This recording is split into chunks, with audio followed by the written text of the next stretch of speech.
Welcome, Indiana, to the Police Beat for this week. Today is December the 1st, 2025. Hopefully everybody had a good Thanksgiving. We're going to go back to November the 23rd till this morning, December the 1st. So since then, the Indiana Police, we had 182 calls for service. So going back to November the 23rd, we had an assault right next to the Calvary Church that happened in the early morning hours.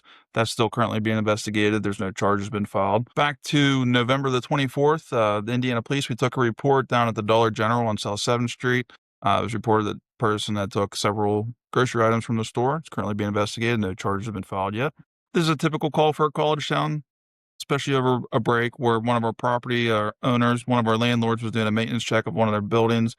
While there, in clear plain view, they observed several items of drug paraphernalia, some glass smoking bongs. So that property owner, they had contacted the police, and our officers had gone down, seized those items, and investigated that incident. Another interesting case, I don't want to get into specifics of it, but we had a swatting incident on November the 28th. Somebody had called and reported to 911 that there was a active situation, a disturbance at a residence, and our officers showed up and investigated. They determined that it was a false report. On November the 29th, our officers responded to 4th Street Sheets. Somebody had reported that a vehicle had driven into one of the parking space ballards and then had stopped in a handicap space. When our officers arrived on scene, that car was actually seen leaving the parking lot, and a traffic stop was initiated. Through the course of that traffic stop, it was determined that driver was intoxicated, and they were taken into custody. That incident is currently pending charges.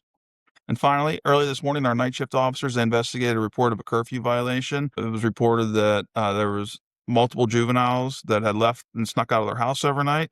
Our officers quickly responded and were able to take those juveniles into custody and safely return them to their parents. And finally, our November traffic stops, our officers had 171 traffic stops.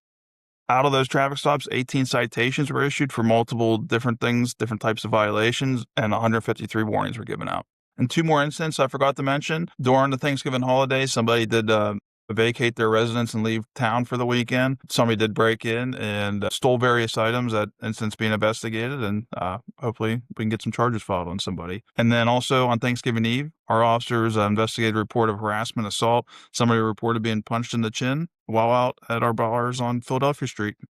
Thanks for tuning in. Hopefully you enjoyed it, and we'll be able to put one of these together for you next week. Stay safe, Indiana.